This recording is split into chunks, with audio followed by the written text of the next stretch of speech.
When discussing a topic, it's always wise to listen to those who are immersed in it as if they're authorities because, for all intents and purposes, they are. They don't just study a thing, they live it every day of their lives. While maybe they cannot explain it as intricately as a person who does meticulously study something, their understanding is instinctive in such a way that can only come from profound and prolonged immersion and offers a different perspective than that of the academic. Moreover, a person who loves a thing will study it with greater intent than someone doing so out of obligation. I'll put it as simply as possible.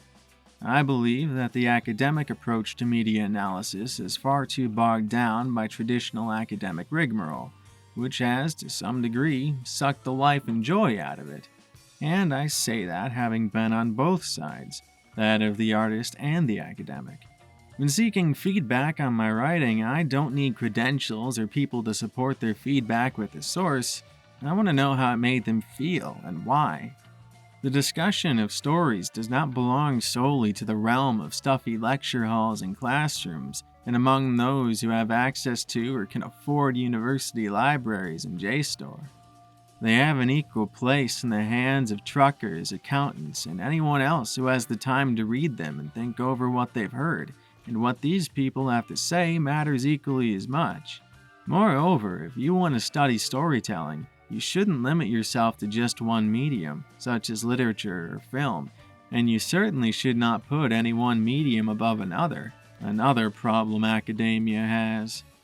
As a new medium, and one that was often dismissed as being children's toys, video games have often been overlooked by academics as an art form and a vehicle for telling stories. What makes for a great story is universal. Those core principles of character and plot and great storytelling apply to games as much as they apply to film, novels, and every other form of fiction. So if engaging with a film or a game helps me be a better writer of literature, why shouldn't it also help me be a better student of literature? When in Methods of Literary Study, I was asked to analyze Frankenstein using one of those titular methods we were taught, and to cite scholarly articles to support my conclusions, I could only shake my head in dismay. For literature, all stories are subjective.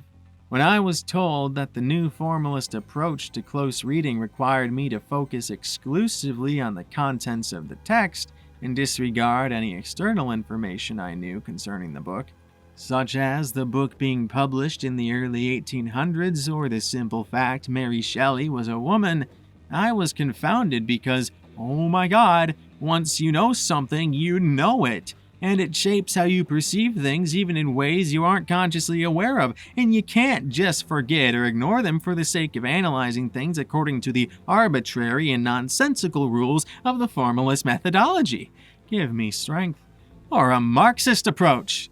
Frankenstein was published the year Karl Marx was born. Does commentary on social classes or economic inequality necessarily have to be Marxist? Something about that stance is fishy to me.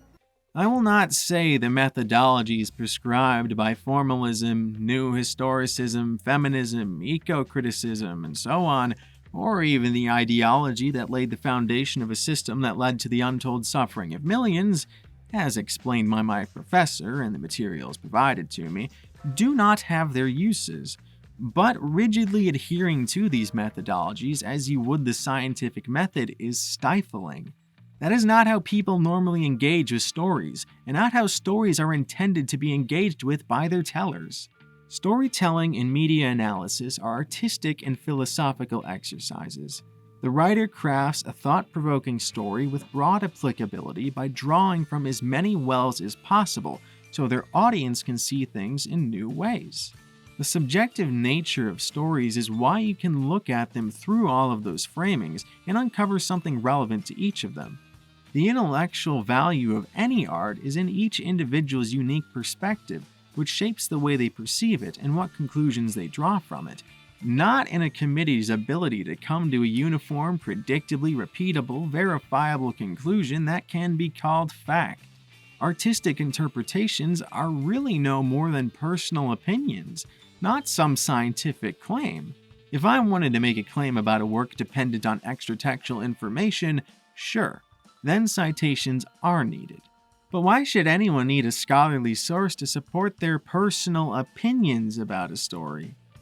Quite frankly, I think it's not just silly, but stupid. However, that's merely my subjective interpretation, and I have no scholarly citations to support such a claim as of yet. Nevertheless, I can support my statement. When watching a foreign film such as RRR, the ridiculously over-the-top action sequences and musical numbers characteristic of Indian cinema might seem strange to Western cow-consuming audiences who might also not understand the significance of certain cultural references. Still, the burgeoning friendship between Ram and Bhim, despite them initially being on opposite sides of a conflict before uniting to oppose the tyrannical British Raj, resonates with Western audiences as well. If people required context to understand a story, the new formalist couldn't exist, and nobody would enjoy foreign cinema. Yet, we can and do. Certainly, understanding the context a story comes from will lead to a deeper, fuller understanding of that story, but they aren't necessary to understand the universal human core of any story. S.S. Rajamouli wanted to comment on the bifurcation of Andhra Pradesh into two separate states, to say that while Telangana and Andhra Pradesh may be separate now, their people are still brothers. Minnesotan as I am, I was utterly unaware of that context, nor do I know much about the British colonial period of India. Yet, I still understand the message of brotherhood and friendship told through Ram and Bhim's relationship, and as an American, I can relate to Indian patriotism, and I'm moved all the same by it. Video games developed in conjunction with the internet, which allowed people an unprecedented ability to discuss their favorite works, casually or seriously. Moreover, it allowed people to present their ideas in new ways, such as the now ubiquitous video essay. All of this has created what I believe to be a secondary alternative academic scene, outside of the universities and institutions, of people engaging with art and media over the internet.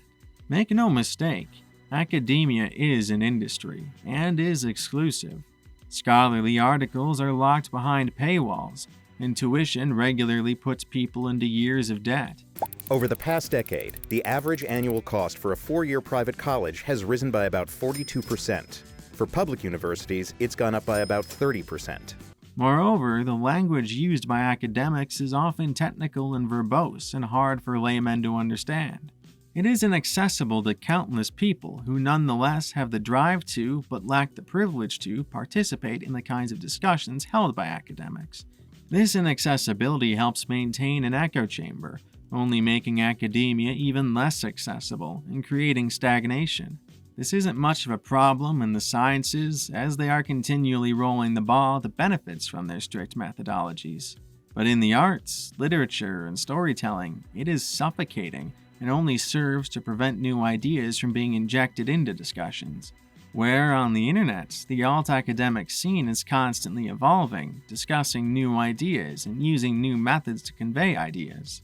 But because of proper academia's insistence on staying within its bubble, none of these discussions can really be brought up and be considered truly academic, at least by the standards given to me in my Methods of Literary Study course.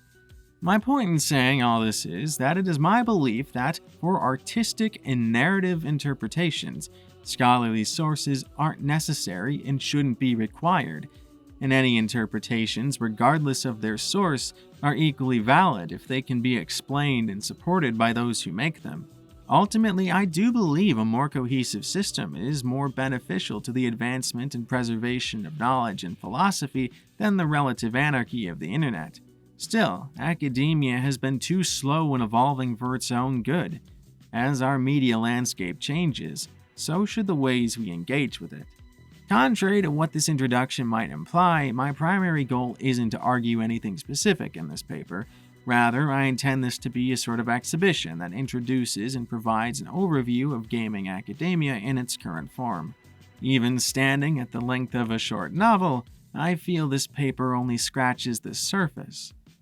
My argument is that it is worth considering, and by presenting both games and internet sources which discuss them as a way of illustrating their value, I would hope you would come to that conclusion yourself.